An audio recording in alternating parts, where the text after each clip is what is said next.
Hello, everyone, and welcome to the latest episode of the Modern Brewer podcast with me, your co-host, Chris Lewington. That's right, my friends. Today, I will have a co-host with me. It's actually going to be the legendary Sean Knight, head brewer of one of UK's craft beer icons, Siren. We're going to be talking about the dangers of NA beer and if they can genuinely make consumers ill. Often the rumor mill in craft brewing runs a bit out of control, especially when it involves a new or poorly researched aspect of the craft beer world. You know, the classic case of being at an event or at someone's brewery and a brewer says, "Well, have you thought about this? Did you know that doing this causes that?" And because of the complexity of beer production, it requires very specific knowledge to disprove it. You end up just kind of going along with it or just sharing that knowledge. And that's how this ends up being this big rumor mill. And one of the major ones has definitely been the safety to consumers around NA beer. I think this is exactly where we're at. I hear so many conflicting reports, so many people saying to do one thing or the other. Can NA beer genuinely cause illness to consumers? Should it always be pasteurized? The world of brewing really has been turned upside down by non-alcoholic beer.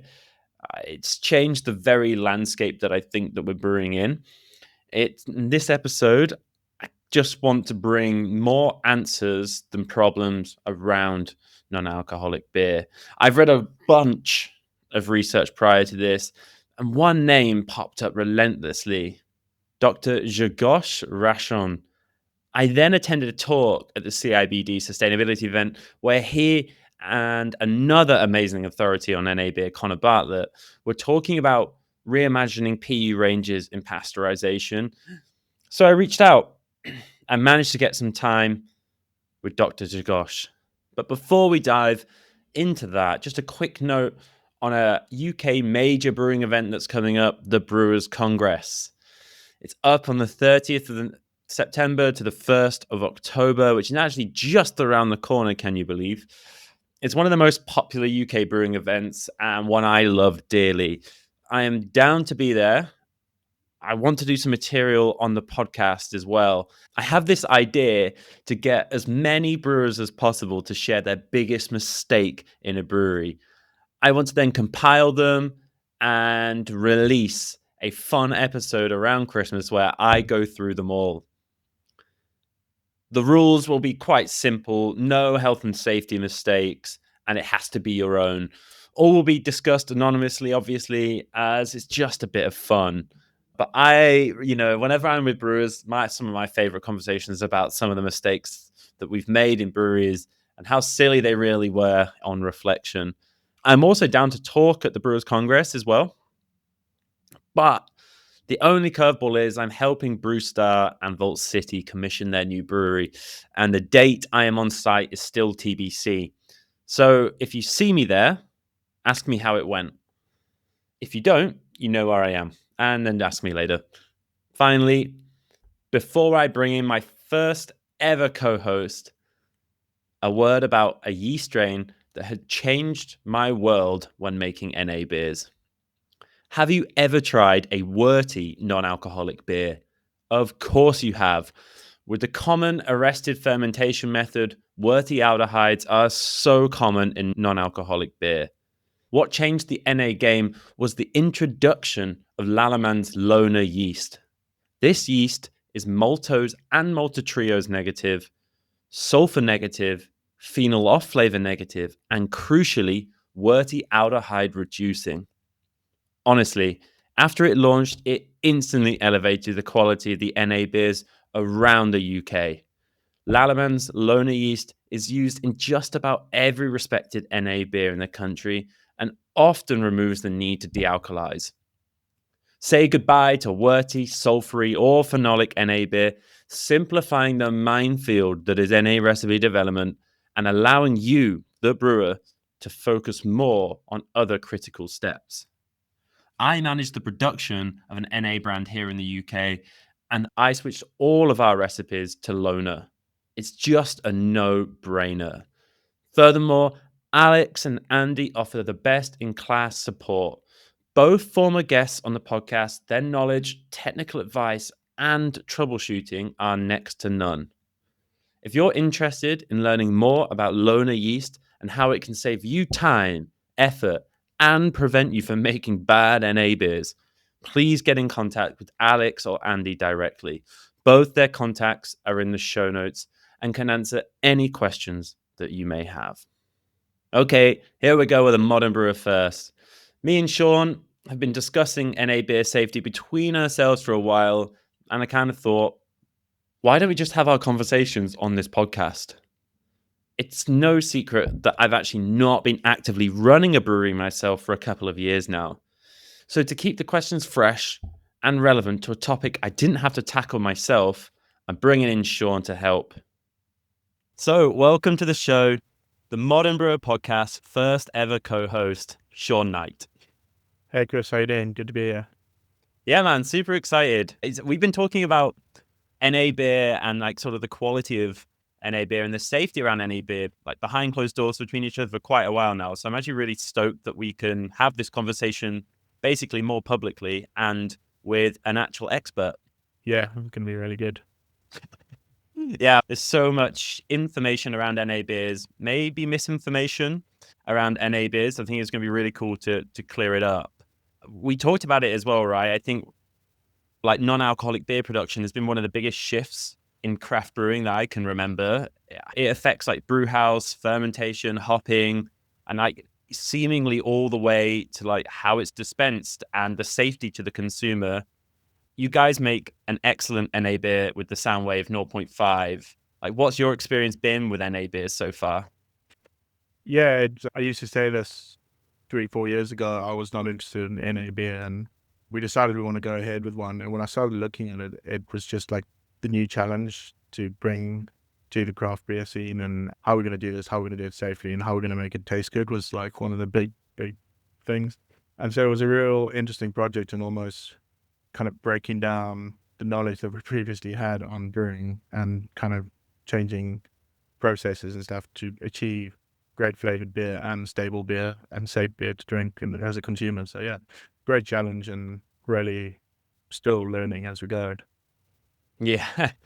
Yeah, that's the thing. I'm still learning as we go. I mean, I help a little bit with an NA brand, just kind of on recipe and a bit of production as well. And I found it very challenging as well. I guess from your point of view as well, have you been asked a lot more to make NA beers, to put them in different places? Yeah, it's definitely growing, and the time between each batch is shortening quite rapidly. I wouldn't say it's anywhere near like one of our leading products at the moment, but it's probably one of the fastest growing. Exporters looking for it, which is something we're not really doing at the moment because of managing the safety of it and just kind of learning about that still. So there's a market there that definitely wants some. And then we limit draft to customers that we know. We got some things that we talk to them about, making sure that they are kind of sticking to protocols that we say full dispense. So yeah, it's still a challenge. I think we get requests for lots of smaller batches of it, which we would struggle to be able to produce. So there's interest in the kind of white label for sure. They're normally too small for us to produce at the moment. And every one of those people who want white label, who are coming out, are asking these type of questions around the safety. And I think we probably have a responsibility as an industry to make sure that what we're doing is safe. Yeah. And that's why I'm really excited. And, you know, when we were first talking about it, Sean, I was researching online and, you know, finding the papers, and this one name kept coming up, which is Dr. Grzegorz. And I was really and then I saw a presentation with him at the CIBD sustainability with him and Connor Bartlett. It was fantastic. It was around pasteurization, but I was like, these guys are elite. I really want to have this conversation, but with them. And so this is where we're at. I'm extremely excited to be able to welcome Dr. Grzegorz to the show. So welcome to the show. Thank you very much, Chris. It's great to be here. Great to see you, Sean, as well. So yeah, thank you. Yeah, it's a very good topic for sure. So yeah, I'm looking forward to this chat. Great. And before I butcher the pronunciation of your name anymore, I know that most people call you Greg. Are we okay to continue with that? Yes. Yeah. Please, before you make me feel even worse. So, Greg, like, I'm really fascinated by your research and everything, but potentially for the listeners, could you just share your journey into brewing microbiology and how you ended up being this expert on this subject? Well, my background is really food microbiology. So in 2005, I started working in Leatherhead food research when I spent 11 years being a food microbiologist, looking into the survival of different microorganisms, pathogens as well, trying to figure out how to suppress them. So looking into the more dangerous kind of situation in the food. And then after 11 years, I wanted to do something new. So I found a job in Camden BRI in brewing division. And yeah, I like challenge. So I joined them. So it's been 8 years since I joined the Camden BRI, and I'm leading team of brewing microbiology research. Yeah, it is very exciting industry because it's constantly things happening. We've got lots of new things, especially with non-alcoholic beers and stuff, which for microbiologists is really paradise because, you're exploring constantly new things, and it's not the end. Brewers still making some crazy stuff. So it's really for microbiologists is good to be involved and trying to help them and to make sure that everything what we do is safe. Cool. How long have you been looking at pathogens in non-alcoholic beers specifically? Because the market is growing really quickly, but it's still fairly new. Yes, I think we started doing this research, I think over 5 years ago when we started, but lots of inquiries to us at the beginning came for how to pasteurize lots of different products. So at the beginning, this was mostly about pasteurization.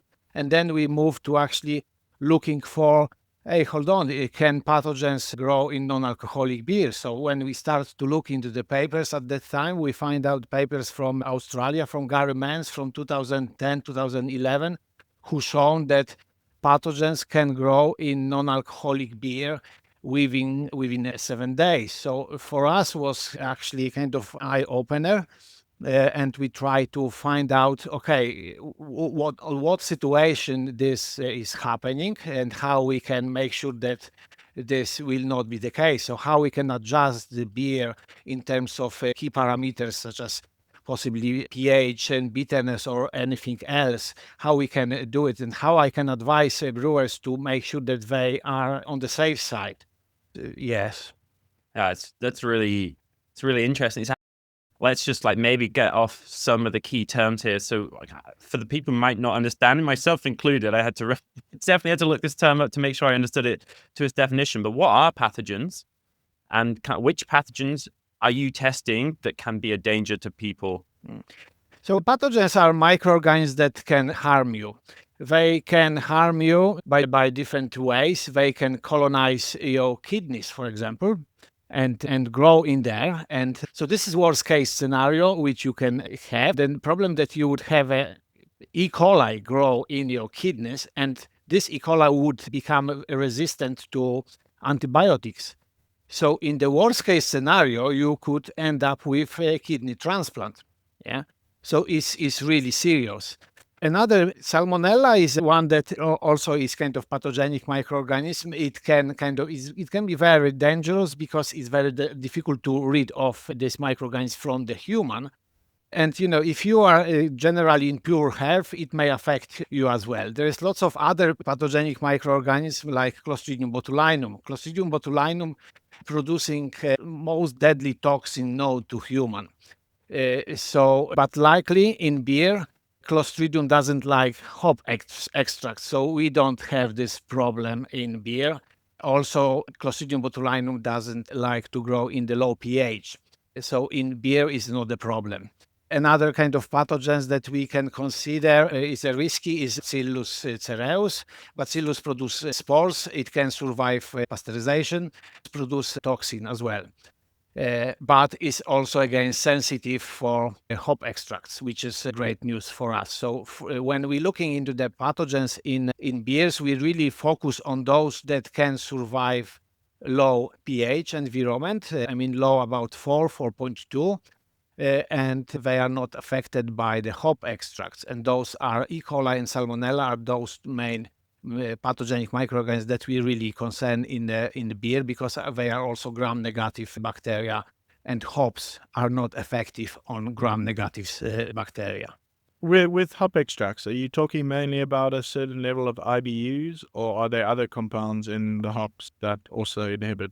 Well, the hop extracts are very complex components, so there are possibly some components that we haven't kind of extract. We don't know this yet, but interestingly, we were in the past we were using lots of hop extract in the food as a natural preservative. So we were trying to suppress different microorganisms, like pathogenic microorganisms, using hop extract. So I mentioned this, that E. coli and Salmonella is not affected by the hop extract. It could be affected, but you would have to use so much of it. So you would have to elevate to the level of 200, 250 ppms, which you could not do. But it's hop extract could be, as I mentioned, a very good preservative for gram-positive bacteria like Clostridium botulinum or Bacillus, and those potentially product, especially or Alicyclobacillus, can spoil orange juices, for example.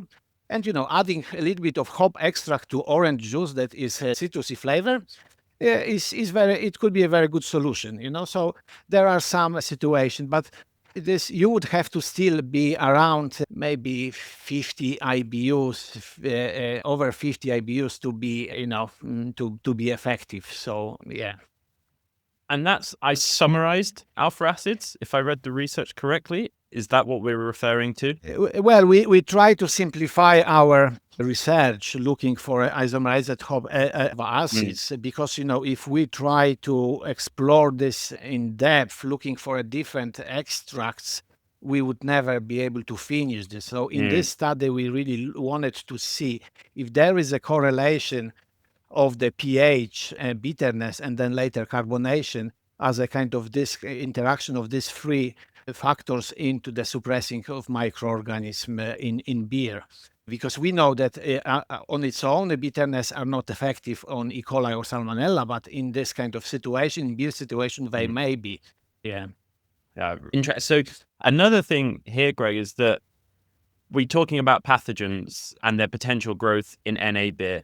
Is it right to assume that these cannot grow in alcoholic beverages? And where roughly, if it is that line of where it switches from something that can potentially grow to something it's not going to grow in? Yeah. So I mentioned the study from Gary Mans from 2011 when he showed that E. coli and Salmonella can grow in non-alcoholic beer within a week. Yes.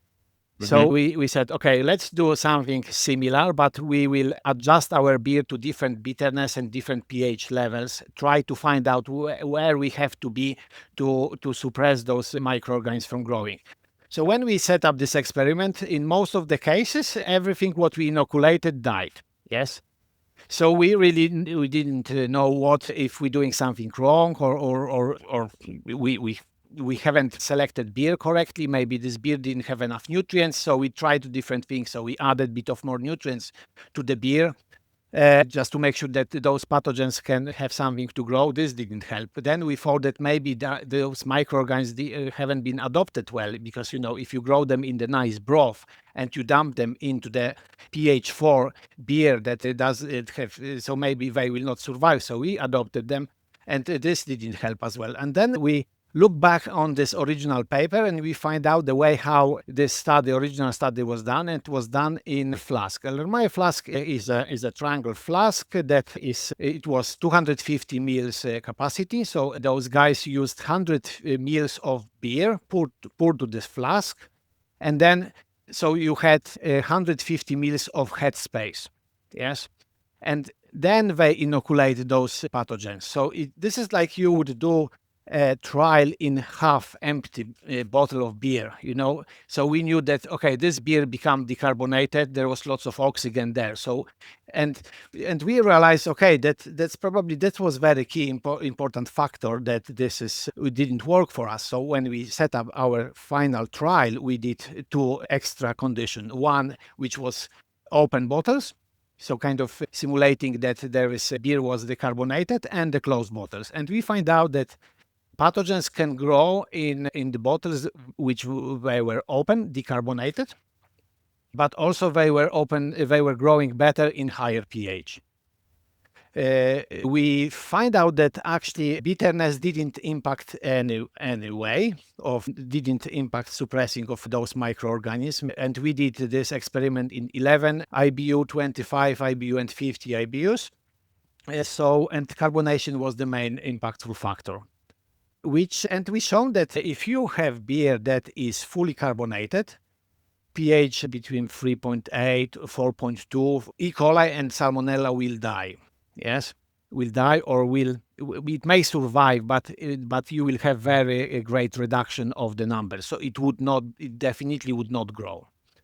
If beer is decarbonated, open for let's say a week, it potentially can grow. But who would have this kind of beer, decarbonated beer, full of oxygen, in the tanks? Nobody. So this is really far from a real situation. So yes, this kind of helped us, the brewing industry, but also critics of the non-alcoholic beers, that hey, this beer is not really dangerous, and because it's a pH 4.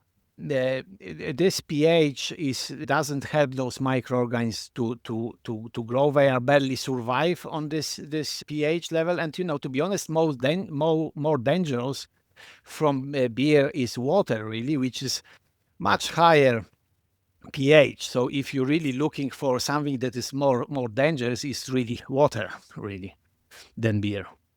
Which we know from the Middle Ages. The beer was much safer to drink. Of course, it was alcoholic beer as well, but yeah. Do these pathogens exist in alcohol beer, normal beer that we produce? And have you done any specific testing on alcohol percentage in beers to inhibit pathogen growth? Not really, not yet. Yes, it's very interesting because I like low alcoholic beer, but I like beer that have 2% alcohol as well, or 1%. This is amazing area that we should be making more beer. So, and nobody have done this. To be honest, it's just few papers looking into this problem, and but it's very popular subject. So it will be more research coming. At the moment, I'm researching to find out what's the different carbonation level is needed to suppressing microorganisms. Then maybe we can move to different alcohol level, because it's interesting fact is what's the difference between 0.05 and 0.5, how much this helps. So this is quite important. Yeah. So you say that pH is obviously important. So even in a beer that has no alcohol, I think you said between 3.8 and 4.3, 4.4 is roughly the finished beer pH range. Is there a danger when you start going above that 4.5, or where does it start to get more likely that you're going to have these things grow if they can? Well, E. coli can survive at pH 3.6. Yes. So if you're producing a non-alcoholic beer and you will not pasteurize it, there is a risk that E. coli will survive. Yeah, but it will grow at a much higher pH. I think it's 3.8 is where it would be growing, but this would be growing in this kind of more nutritious environment, not in beer. What we find out in beer, that growth would be really in fully carbonated. It would happen maybe about 4.6 pH. Yeah, so it's very, very high. But if beer would be decarbonated, this growth would happen at 4.2. And also, when we did our research, we basically wanted to see if we can find any pathogens in the beer which are on the market. So we haven't found any E. coli or Salmonella, but we find out that some beers, pH of those beers was 4.6, 4.8, which kind of open eyes for us a little bit, because if there is pH 4.8, and if this particular beer will not have much hops, there is potential for the Clostridium growing there and Bacillus cereus as well. But it wasn't many of those beers, so yeah. Yeah, as Sean said, you still have to somehow get it in there, right? It's all about trying not to create an environment that if you do get it in there, you can cause Yeah, liver well, cancer. as I mentioned, when is the human, when is the product, there is chance for the cross contamination. But after all, this product is not a nutritious like product like milk, for example, or like a bouillon or whatever. Is product that is low pH, have not much nutrients. After all, have hops as well, which so. Yeah, because I think we always think with especially arrested fermentation method of NA production or non-alcoholic production, you're normally left with quite a lot of residual sugar, especially if it's left with maltose in and other like super fermentable sugars. So I've always assumed, there's quite a nutrient base for things to grow compared to where you would say like your standard beers would be at. But from what I can gather is that if the carbonation at the moment seems to be the biggest thing that's inhibiting. Yes, yeah. That's correct. Yes, that's very important. We were surprised with this finding as well, because E. coli and Salmonella, those two pathogens can grow in your guts, can survive very rough conditions, so they can, when we grow them in the lab, we can grow them aerobically or anaerobically. There is no difference. So you would not expect them to be growing much slower under carbonation. But in this situation, in beer, they don't. The carbonation doing their job. Yeah. Yeah, it's really interesting. If we had pathogens in beer and we do our normal microplating with the media that we normally plate on, we wouldn't see these pathogens growing on there, right? Not necessary. Well, we using in brewing for total aerobic count, we may use WLN agar plate, which we can, the Salmonella and E. coli potentially could grow there, but it doesn't look any special way. So we would not see if this is E. coli or Salmonella. We would just probably say that, this is just a bacteria. And we have to use specific agars to be able to detect those microorganisms, which probably in the brewing laboratories you would not get away with using those, because if you would start trying to look for them, you would find it. You would create a lots of problem for yourself and your colleagues. Yeah, I could just see, love being like, let's go this. Oh my God, look how much we've got. Showing the plate around. That'd be so funny. I mean, it's a good question, Sean, because I think the aerobic plate's probably the one I would have paid the least attention to in the final pack. Yeah. It would just be interesting to know if there were tests for this, but like you said, you're struggling. You haven't found it in any existing beers in the market. Yeah, so that's really interesting. And we tend to focus on small pack, and then there's obviously draft, which has a different risk. But it's also really interesting, the carbonation being quite a big factor. And I think you mentioned already that then when you tap a keg, you can lower the carbonation. So that's another interesting factor leading to draft beer. But I've also heard from another brewer I know who works for the German brewery, and the low alcohol, no alcohol beer market in Germany is quite mature, and they're not as stressed or worried about pathogens in beer as we might be. And do you think this is because it's a new market here and we're exploring it still, or do you think the risks generally are potentially lower than we worried about, or is it still too early to be able to tell this? Well, I know that it's lower because I have done the tests. So I know that when we inoculate thousands of E. coli and Salmonella to beer, to carbonated beer, I cannot detect anything after, So I know this, and I know this, that if the beer is decarbonated, it will grow. So yes, there is a risk, there is, and there is no risk. So, but yes, we haven't found a E. coli in a beer. Yeah, nobody have found it yet. And if you go to a shop, buy a sandwich with salad or have a burger, risk is huge. Yes, that you will find this microorganism there. If you may have remembered that big outbreak of E. coli on cucumbers in Spain, when the whole kind of shipments of cucumbers were hauled. So we didn't have any cucumbers in UK. So there is many more different products that are like 10, 100 times more riskier than beer. Yes, but well, that you mentioned draft. The draft is interesting because yes, once you open it up, when you leave it to the line, the lines have two ends. You've got a coupler end when it's a very big interaction with the human as well. You know how important is maintaining good hygiene and cleaning of this, and very often people don't do it very well, or they don't do it often enough. And then another end is where the nozzles are, and nozzles are very difficult to clean it well. David Quinn shown, and the different practices where have been used in the pubs are not correct. So, and this is where you've got potentially in places where those pathogens can come to beer, which is already slightly decarbonated, especially after when the consumption is low.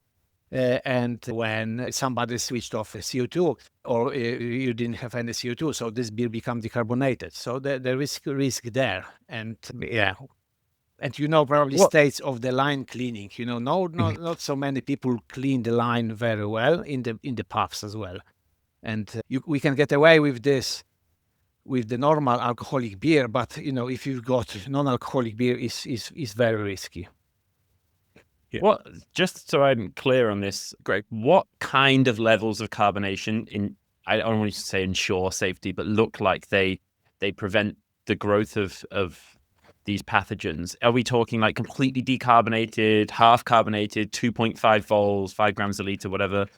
So now I'm doing research, and we almost finished. We are on the month 3 of this research when we looked into a survival of. So basically, we've got beer that can, in this beer, E. coli and Salmonella can grow when this beer is fully decarbonated. Yes, when beer is. And we set up experiment in 6 different carbonation level: 5.5, 4.5, 5.5 gram per liter, 4.5, 3.8, 2.4, 1.5, and fully decarbonated. Yeah, so we wanted to see exactly what is gonna happen. So we see that 5.5 on next time point next week, everything is dead. Yes, so. And then inactivation at 4.5 is happening, but it's not happening that quick, but is microorganisms dying, they're not growing. And then probably breaking point is between kind of 2.4 grams per liter and 3.5. This is where we will see that there is something happen. So 3.5 may be enough, good enough, but below this may be danger zone. Also in the same experiment, we added to this beer extra maltose and extra lactose as well, just to make it more interesting. And funny, how people use lactose sometimes, but lactose is very well linked to E. coli. E. coli like lactose, yes. And so this is potentially for us, it was very interesting to explore. But we added during this experiment, we added 1 gram of each of this sugar to each can. So it's not enough, to be honest, but yeah, it's making a difference. But because when we thought that how much we should be adding 5 grams of lactose to 1 can, and when you see this volume of sugar, like, oh no, I cannot add this much, and we said like. So yeah, we end up adding 1 gram, which I think it was maybe not right decision. Maybe you should add more because we don't see this impact huge, but we still see the impact. Well, it's really interesting because I think originally lactose was used as a product quite often to build body in these low alcohol beers. Yes, and as I mentioned, the E. coli likes lactose a lot, so it would be fermenting this much better than any other sugars. Yeah. Well, my dream of having a cask lactose beer has gone down the drain. Well, yeah. Well, you have to check carbonation as well. Yeah. Yeah, that's really interesting. So you said about 3.75 vols?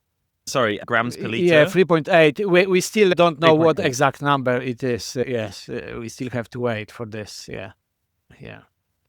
Because I was also reading a good paper talking about the draft. It was from Connor Bartlett. I think you know, because you did a presentation with him. I watched it. Yeah, it was quite interesting talking about how it's probably more likely to have these E. coli pathogen issues within draft beer because of that poor hygiene and lots of human contact. And also that often beer in lines especially is going to be pretty much uncarbonated, much warmer, and probably a little bit oxidized as well, or a little bit of oxygen in there. And again, if it's left over a longer period of time, I don't know, 12 hours overnight, for example, 16 hours when the pub's not open, they can start, if there is something in there, then it can start to form biofilms. And then we're starting to get into a realm where this can be quite, it could then effectively have a problem with any beer that comes in contact with it, as long as it's not carbonated, I assume, right? How does that fit into that research? Like how dangerous, there is a lot less danger if it's carbonated. What happens when that beer enters those lines that have got biofilm and maybe lower carbonation, etc.? Yeah, there's lots of to talk about this, so I try to capture very quickly. So, carbonation is one fact. So we can, when we know when is the level carbonation, that critical level carbonation that suppress pathogens, we will know this, and we can carbonation in the beer line. Let's say you fill the beer line with the 5.5 gram per liter beer. You can leave it overnight and see what this carbonation went down to. Yes, very simple thing. So then you can assess if there is a risk or not. So and another thing is that way how the beer line cleaning is performed. I don't think that we have any kind of a supplier that shouting that okay, our beer line cleaner is suitable for dispense of non-alcoholic beers.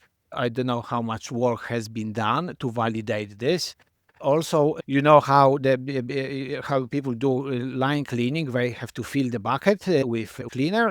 This bucket may be left for few days dirty, and when you do the first rinse, you use water. You have to make sure this water will be clean, and very often it may be very dirty. And when you do the line clean, you still use again water to rinse it. So you have another thing that you may clean the line, but you may introduce lots of potentially risky microorganisms with your water. Depend how you do it. And because people will think that okay, we use this bucket for the line cleaning, we know that it's clean, so they don't kind of pay attention to this so much. So there is lots of risk in there. And we just postulate that you have to make sure that you're cleaning the lines often. At the moment, we're just postulating this to do it once a week, every 7 days.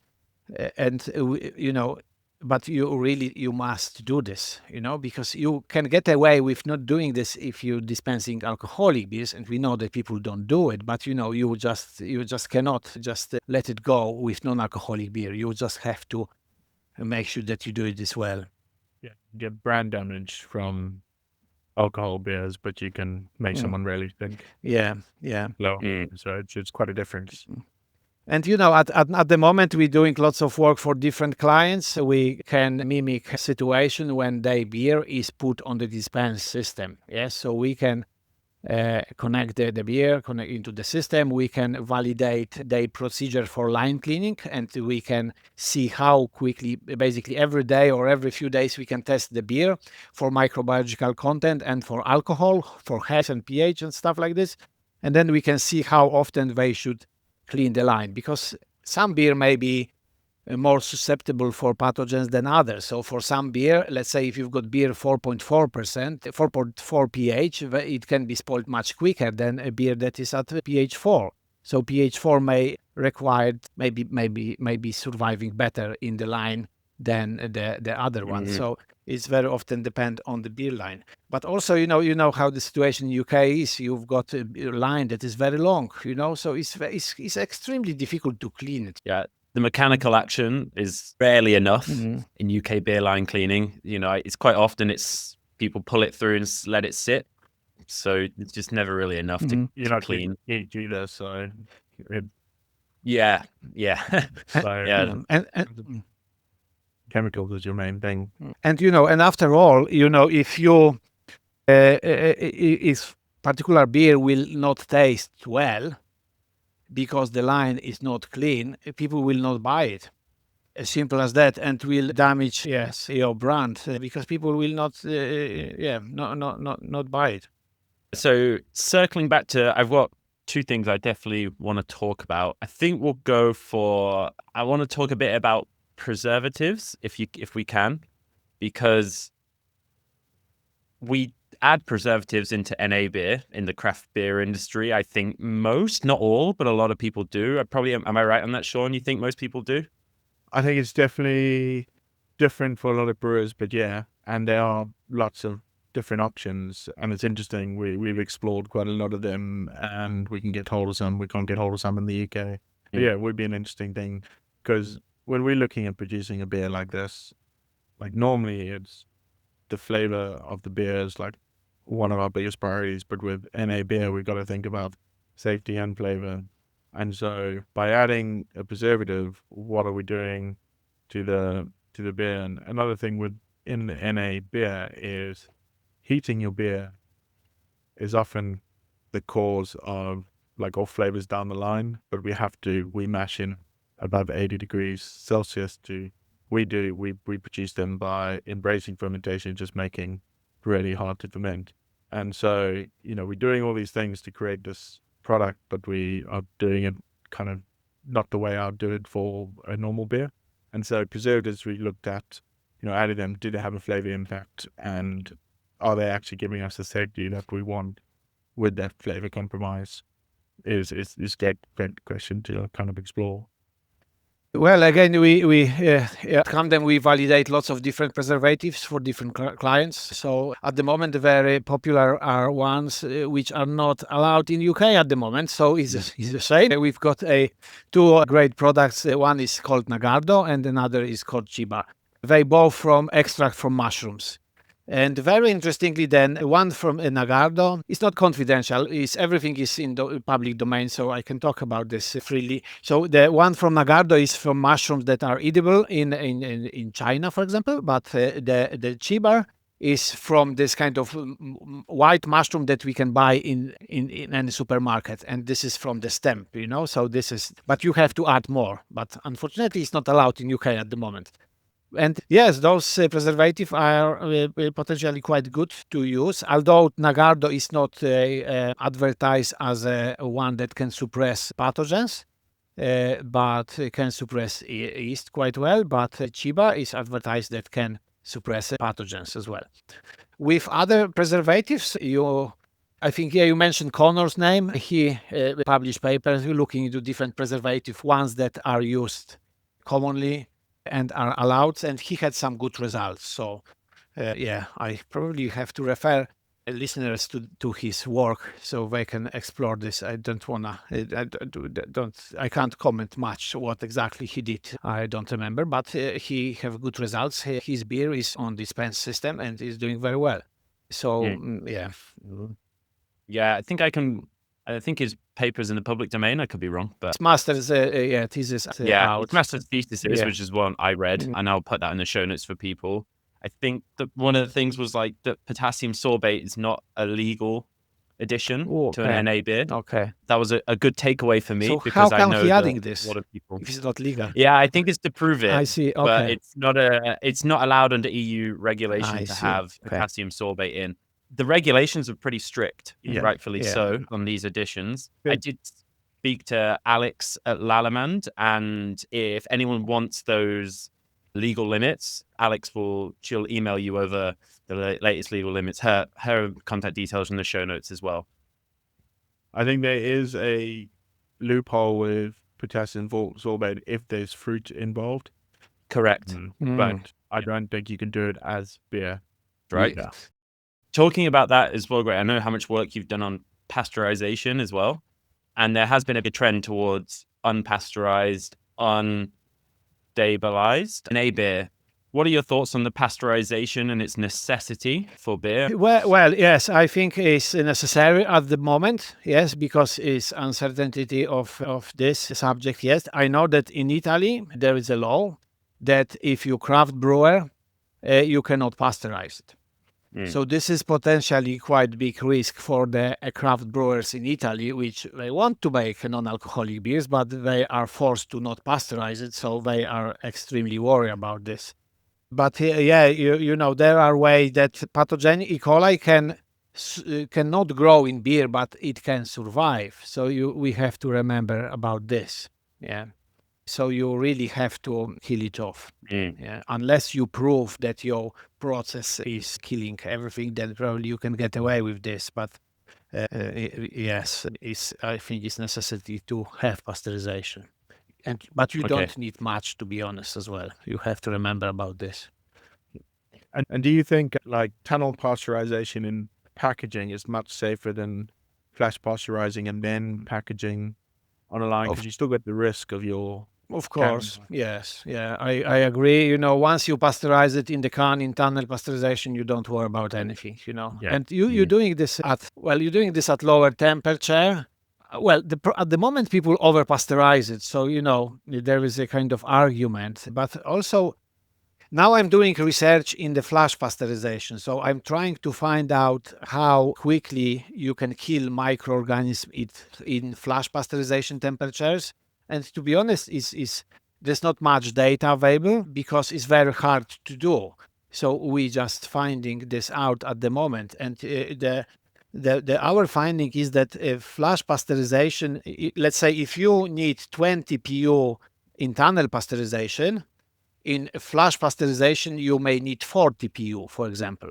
Yeah, so there may be some differences. Of course, you can do this at 70 degrees for 15 seconds, much shorter, but you know that you still may have to do much more. So this is kind of our initial thing that we're finding out.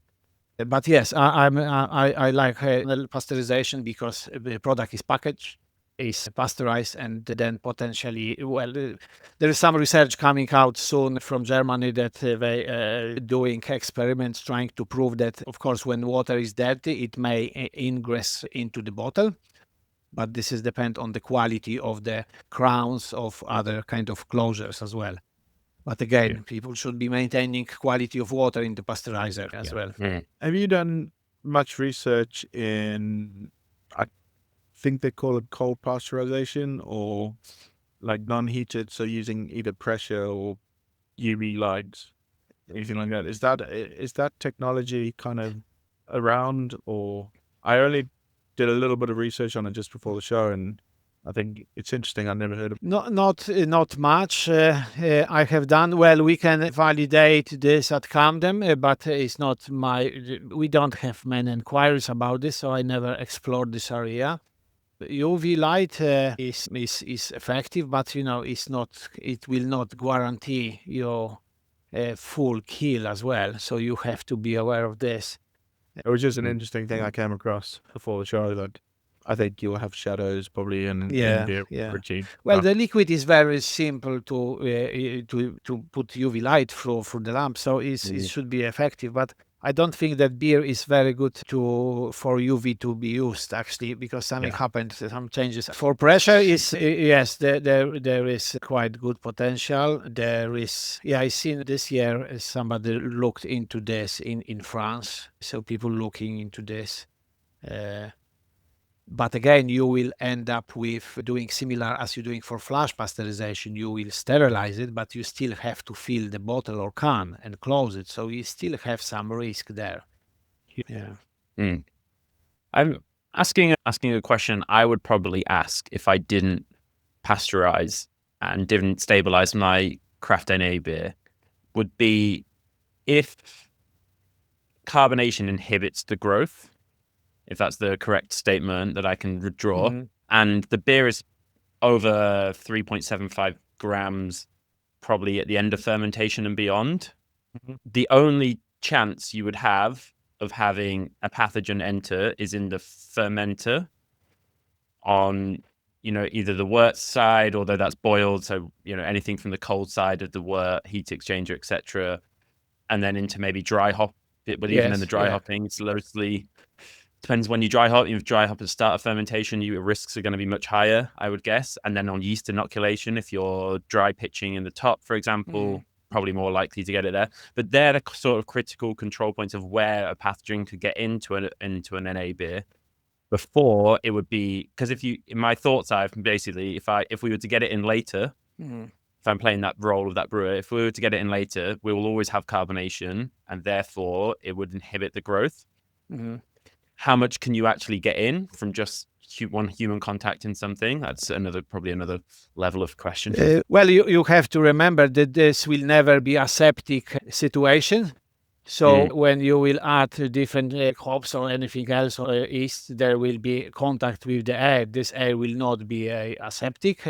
So there will be always risk. Of course, the level of contamination will be very, very low, but there will be. If microorganisms can grow in it, they will grow very quickly. So they can multiply very quickly. So level of initial inoculation is not that. Of course, more you have, they quicker they grow. But still, if there's a little bit, they will grow fast as well.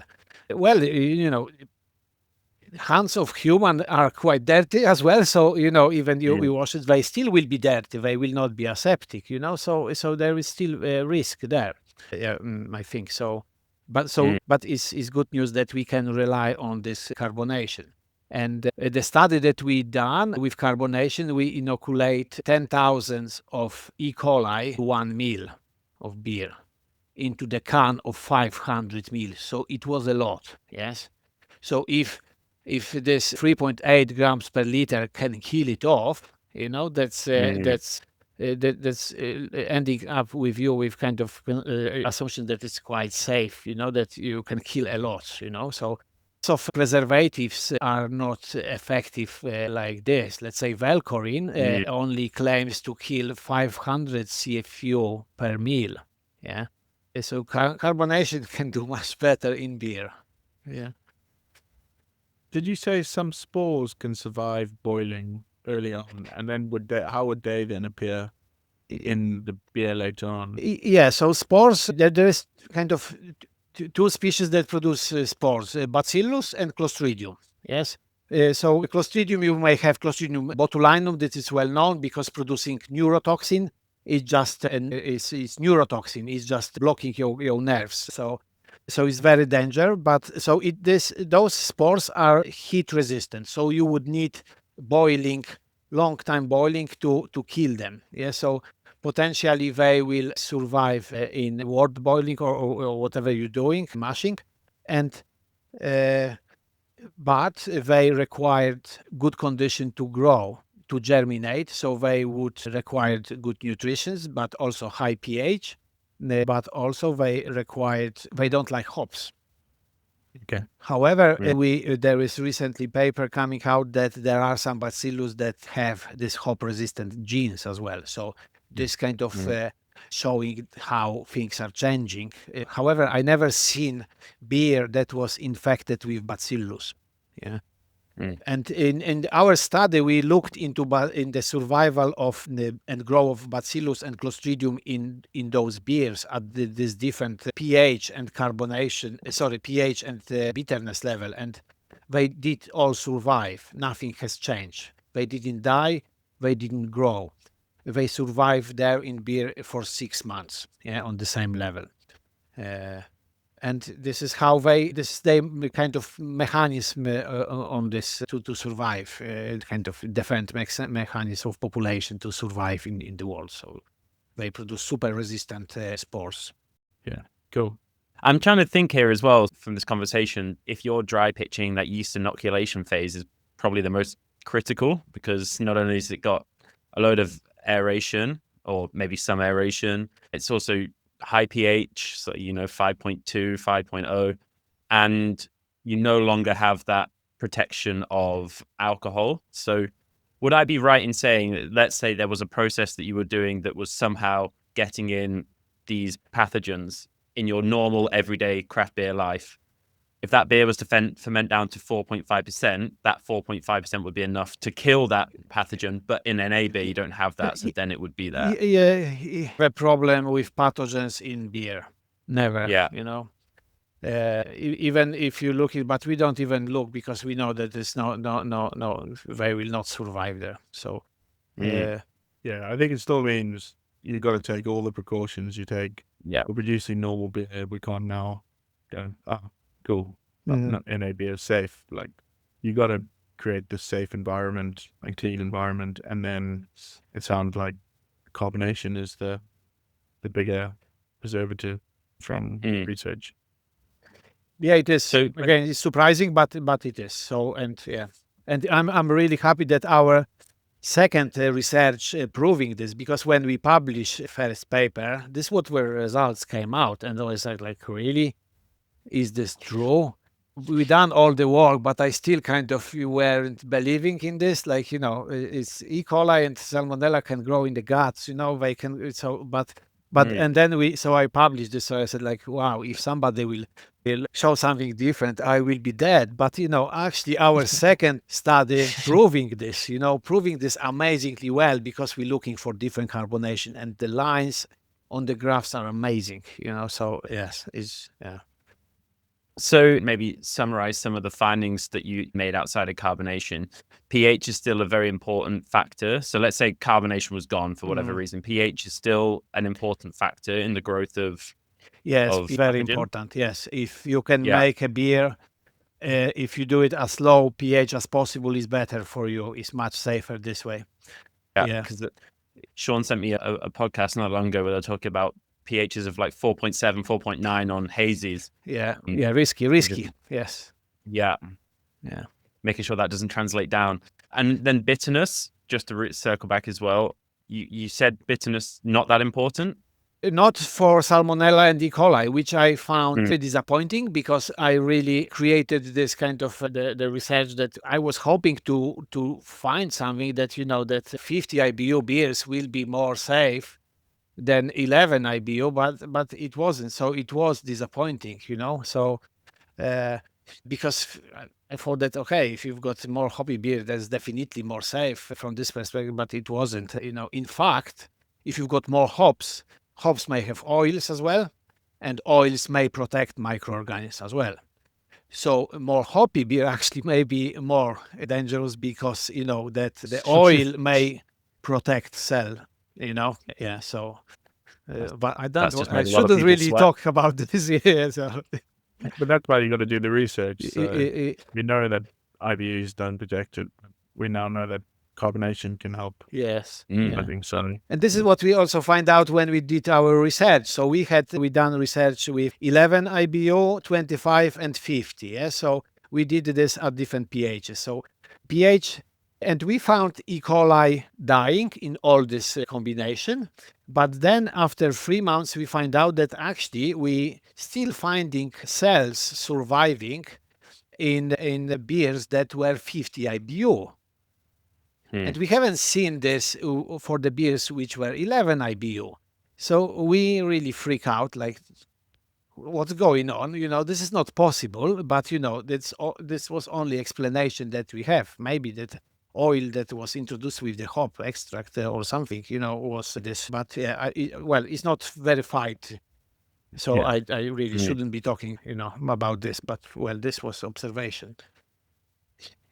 And in the different methods of making alcohol-free beer, do you think arrested fermentation has more risk to it because the nutrients left over compared to, say, alcohol distillation? Yeah, I think so. Yes, yeah, you're right. And to be honest, microorganisms doesn't need much nutrients. If you've got 1 gram for them, it's like full supply for 2 months or whatever probably. So it's yes, any more nutrients is bad news, but.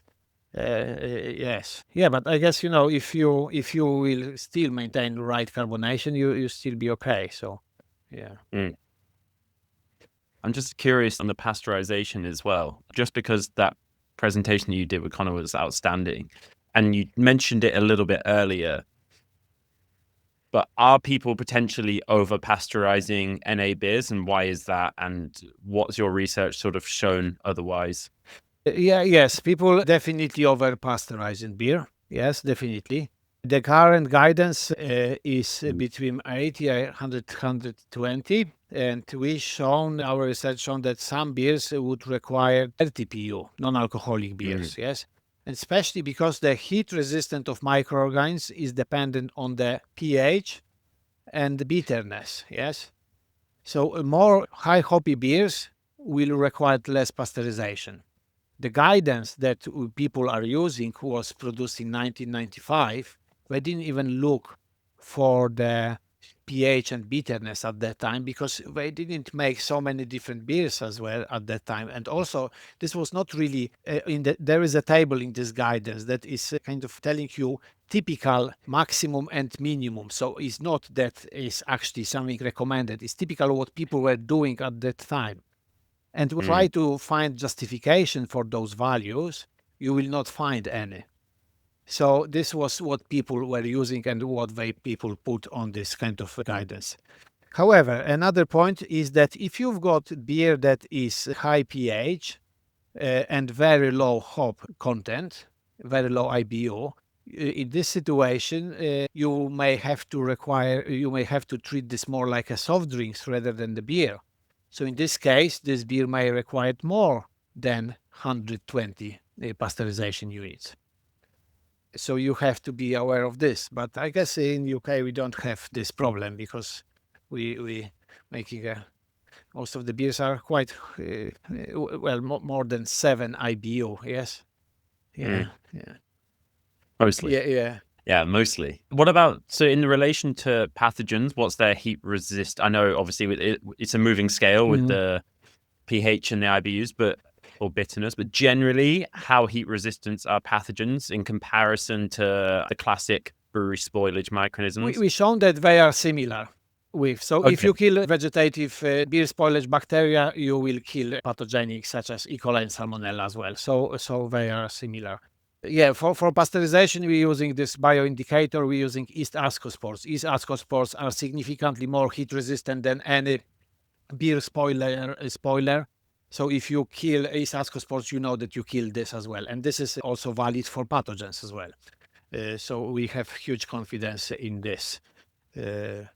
And yeah, it's good that, in UK and in Europe, people are quite flexible with how they pasteurize product. When I've been in the US, trying to tell them, hey, listen, you don't need to pasteurize at 80 PO. I said, well, we don't have choice. We have to follow what kind of authority are telling us, So bigger players have much more power because but smaller players, they make, let's say, 35 IBU beer and they pasteurize it at 80 PO. Yeah, which is crazy. And and I tell them, hey, listen, you don't need this. You can do 40, 50 without doing any validation. So. Yeah, but they said sorry, Greg, we just have to do what local authority approved for us. Yeah, we're very unregulated on NA beer, aren't we? So a good question for you, Greg. Would you drink an unpasteurized NA beer, or would you drink an NA beer that has been pasteurized from a draft line? I guess two-pronged question. Well, I've been on the festival recently and I had to come back on the next day. So whole day I spent on the drinking non-alcoholic beer from draft, and was great. Yes. So I think I drink 7 pints of this. Well, I drink 2 pints of alcoholic beer, but, because I had to take my daughter and her friends, I said no way I can drink. So yes, I do drink. In terms of non-pasteurized, well, I still kind of think that the risk is still low because it's still very low pH. So if you would have to really mess up really badly if you would allow E. coli to be in there. And I know that carbonation is important. So if I would open beer that is flat, I would probably not drink this. But yeah. It's really interesting. I don't think I ever would have linked carbonation to any sort of this kind of risk. I don't think. I don't know if you would have, Sean. No, it's really interesting and surprising, but good to know. And good that you validated it twice. Well, multiple tests, but two studies.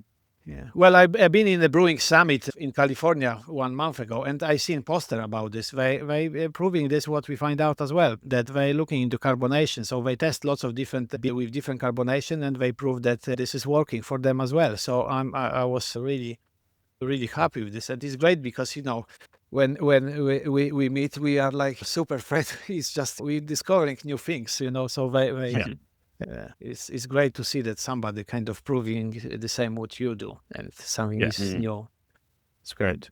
Really cool. Greg, so you mentioned that there's another paper coming out. What other sorts of research projects are you working on at the moment? So at the moment, I'm working on the carbonation, which will be also linked with showing if we can find pathogens in non-alcoholic beers collected from the pubs. So far, we've got 47 samples. We haven't found any pathogens. Yeah, so that's good news. So this paper is coming. I'm just hopefully it will submit this year.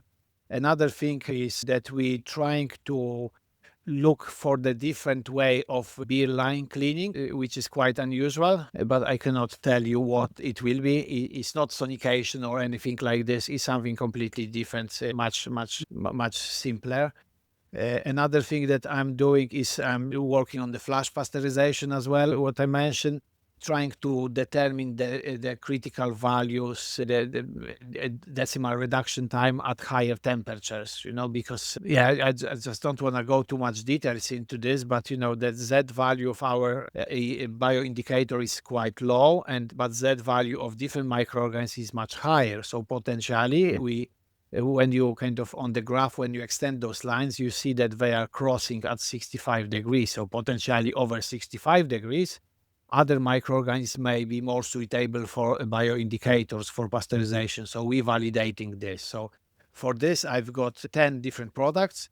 And for 10 different products, we measure heat resistance of our indicator, but also heat resistance of Enterococcus faecium, which is used in food industry as a surrogate, as an indicator for thermal processes against Salmonella and E. coli. So this will come. Another thing that I'm really trying to push for a couple of years is trying to find the better ways to detect Pectinatus and Megasphaera. Those are known microorganisms to be very difficult to work with, and we know that the current current recommendation from EBC are not the best one, because we try it as well. But we found the thing that we believe that is the much better solution. And we have a few beers, non-alcoholic, medium alcohol, and high alcoholic beer. We will do recovery with different agars, and we show which agar is the better. Also, on the same situation, we will measure different metabolites of those. So we kind of trying to create model that instead of looking for those microorganisms, we will look for the metabolites for the specific product that those microorganisms can produce. And if we can detect those, which can be detected with the analytical methods, gas chromatography or something else, we know that there is a problem. But also we will measure heat resistance of Pectinatus and Megasphaera. So this. Another thing in the future is looking into how carbonation affect pasteurization as well. But this will be in 2 years, maybe time. That sounds like a lot of work so far, yeah. Yes, it have to be lots of fighting, to get this approved, all the research, because we still have to, do commercial work, because we still have to pay the bills as a company. Even though we're not for-profit making organization, we have to put everything back. We still have to make, but my department, Brewing Microbiology Research, is doing very, very well, very, very good this year. And in past few years, so I've got, I'm good in kind of convincing my bosses to let me do this.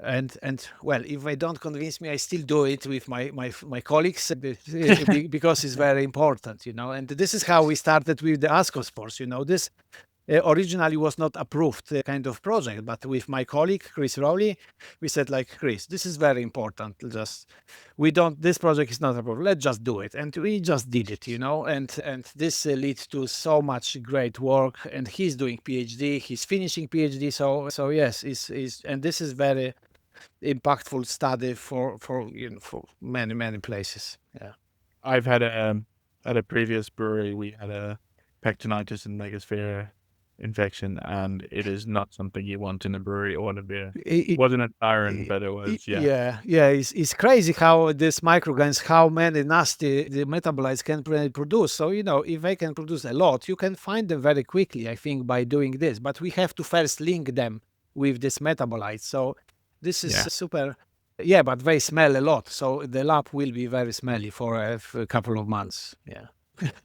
Yeah, it took us a long time to figure it out. It was 1 in 24 cans, and eventually we figured it out. Was this in the UK or outside the UK? In the UK, Okay. it was a 24 head filling line and pretty much close to 1 in 30, 1 in 20. Yeah. And then we found some massive biofilm behind one of the filling heads that you couldn't see unless you took it off. Okay. And Wow. that's where it came from. And the comments from customers on describing the smell were hard to believe at first until you found your first cat melted. Yes. We had a Horrible. few situations like this. Well, in the samples coming over, and we open one beer and whole lab stinks. You know, it's crazy. Yes, unbelievable. Yeah. It's a horrible, horrible infection to have. Yeah. Sean, do you have any questions around any of the safety around NA beers? Anything you want to add? No, I think it's really interesting to see the research that you've done and kind of, I don't want to say it's a simpler solution than we thought it would be when me and you first started talking, but it's great to see that carbonation, which already exists in beers and we want, is actually an incredibly good inhibitor of these pathogens. So, yeah, I think that's been really interesting to find out. And I think, you've covered the subject really well. Yeah. So, Yeah, thank you. Yeah, I like simple solutions, so, fact that there's carbonation, there you go. Yes, it's good. So, yeah. Carbonate it, walk away, easy money. Yeah.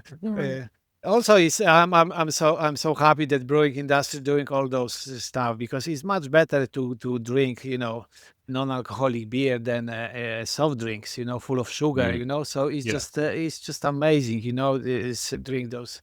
I know that trends are changing. So, my daughter is 17. She doesn't like really much hoppy beer. So she like, oh, Dad, I want to really drink like some lager. Yeah, so which I see lots of people telling you that the difference is changing, but yeah, it is. Their generation is 17, so they drink different things. They don't really like much hoppy beers. So it was something that what we like. But yes, hops are amazing. So yeah, so much flavor, and it's just amazing to be able to drink this. Yeah. Well, actually, I really relate with your 17-year-old daughter's drinking habits, to be honest. I mean, I do love lagers as well.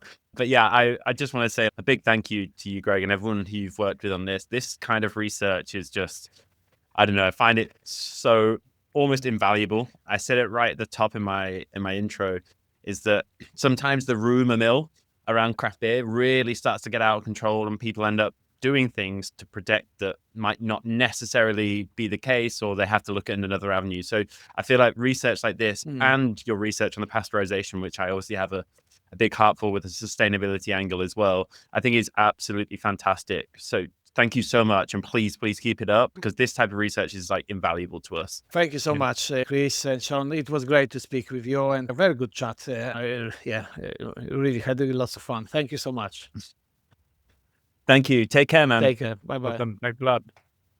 Yeah, that was really fun, right? It's really cool to have Greg on the show. I think his research is really interesting, but I'm really curious to see how that might have affected you. Like, what are your thoughts from that? And like, has it changed your perception of anything to do with NA beer and the safety of it? I think it's really interesting. It's, it seems like I said, like carbonation being something that we want in beer ends up being the thing that's helping inhibit pathogens the most. Like, I'll take that for a win with all the challenges we have in brewing. I think, I don't think draft beer, I think, is still like got risks in it.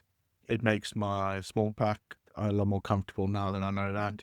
We still keep, we'll do all the sanitation that we do for everything with all our normal beers. Still not going to cut any corners now that we got this information, but we are definitely a lot more comfortable. And I think we'll work on protocols for draft dispense now to kind of understand that we've got a bit of a safer product to get out into the market, making sure that the combination stays there, the line cleans are done, beer's kept cold.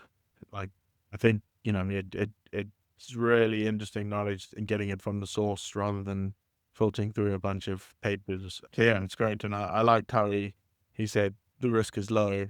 Like, you can, getting a burger or unleashed with lettuce or something can you're more chance there, in his opinion, on getting a pathogen.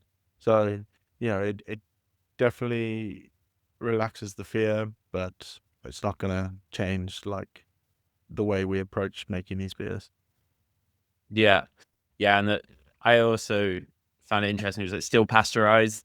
Its carbonation isn't the silver bullet that eliminates it entirely. It's just that it does inhibit its growth, and I think it's really fascinating. I think his research seems quite radical as well, which I think is pretty cool. It seems to really buck the trend on a lot of the former research, because I think a lot of where people assume that NA beer does grow pathogens is from that original research that Greg talked about, right? The start, where it was dispensed into erdomite flasks with a head space, and then in 7 days it grew.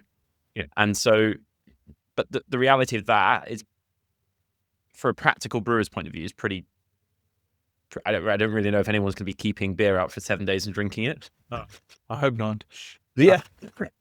I hope not. And if so, then it might be in trouble, eh? Yeah. Preservation will be way worse than that in normal beer. So yeah. from a flavor point of view. But yeah, I think it's definitely the thing that stopped me looking at NA beer originally was that I just didn't drink any good ones. And now there's a lot of good ones on the market, and I hope this allows people to be innovative and go produce them, but with a little more knowledge that we have now from Greg's research. So yeah. And also my other biggest takeaway is the dream of cask NA beer has gone out the window. yeah, as soon as you said those levels, I was like, oh God, do you want to imagine that? Yeah. I mean, anyone who'd have like a cask dispense NA beer would be that'd be that nice fresh cellar air going straight in. Yeah. Yeah. I'm glad that is up there, because I think that was always going to be a risky one, but now it's even more risky. So that's great. He's great at sharing his knowledge. It sounds like he's doing real relevant research as well. That's for small breweries as well as big breweries. So yeah, he's a great guy to kind of keep an eye on for the research he puts out. Yeah. Do you think it will change the way that you do anything in the brewery after that? Or do you think it just gives you, as you said, like more confidence in what you're doing already? I think we were really careful with everything we've done, and it'll keep us on that path. But great, know that we are doing, like, that we in the right direction. I think that little bit of knowledge helps us kind of focus. We can focus on flavor and getting the beer right now without having to stress about, I've heard so many brewers talking about sleepless nights from NA beer out to market. And I think that will give us a few more nights sleep. Yeah. That's good. That's what we want, right? Yeah. And on draft NA beer itself, because I know everyone's getting particularly challenged on that. Do you think that it's changed? Or do you think it still need to get an industry standard that's communicated above? I think there's still education for publicans to be able to run NA beers on a line. I don't know how fast a line will sell if you hold it on for 2 weeks. Beer on the line, that's a problem potentially, in my opinion. And also beer sitting in the line maybe from a Sunday. Pub isn't open Monday, Tuesday, and then open other cleaning lines every time. I think there's definitely education, and there should be a standard that if you're serving a NA beer, you got a line clean once a week. That line, you've got to keep the beer cold so that nothing grows. Cold also helps carbonation. All those sorts of things, I think, need to be documented. And I don't necessarily want to say that you put all the responsibility onto a pub then, but there should be almost like a contractor signing over. You're now looking after this product and keeping it safe.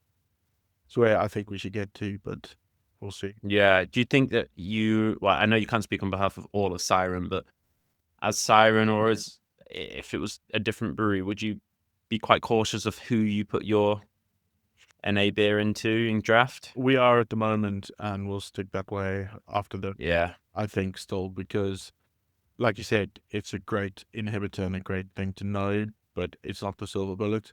It definitely makes me trust our small pack to reach a little wider, but draft, I think, is something I still want a bit more time before we can open that up to just kind of consolidate what are the bare minimum that the dispense needs to have for us to sell them NA beer in draft.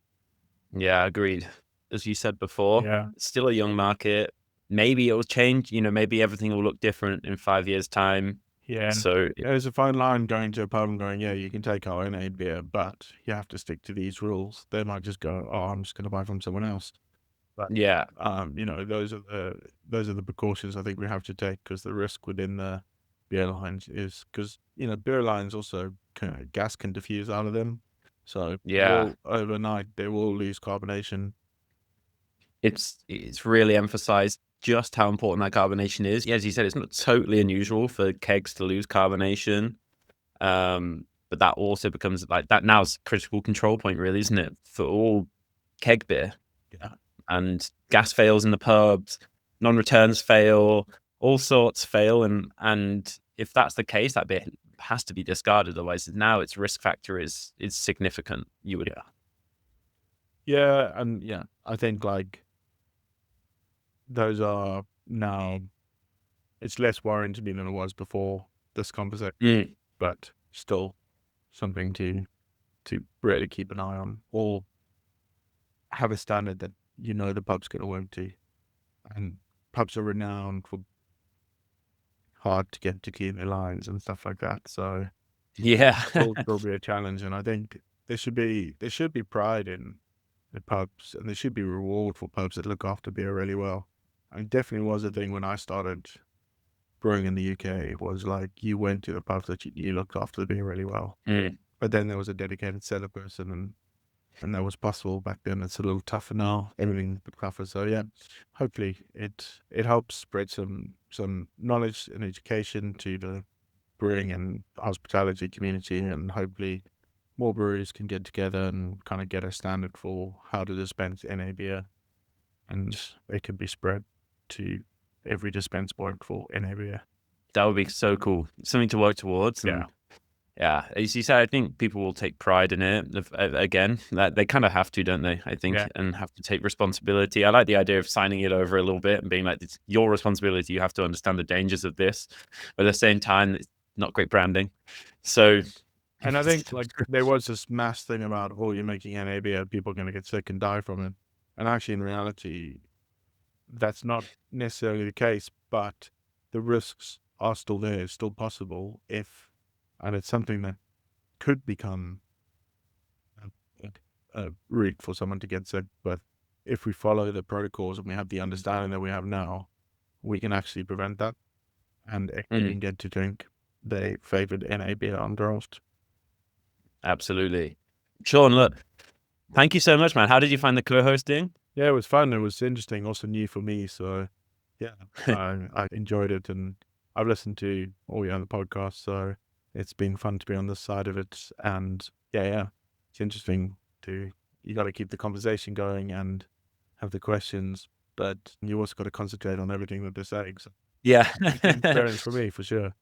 That's awesome, man. Yeah, I think you smashed it. I think every question you asked wasn't one on my list, and that's like kind of that was the whole point of this. I'm really, really glad you found the time out your very busy schedule to come on. So really, really appreciate it, man. And hopefully we can do something similar in the future again. Yeah, awesome. It'll be fun. Yeah. Cool. Awesome. Thanks, Sean. And no worries. To everyone, I guess I'll catch you on the next episode of the Modern Brewer Podcast.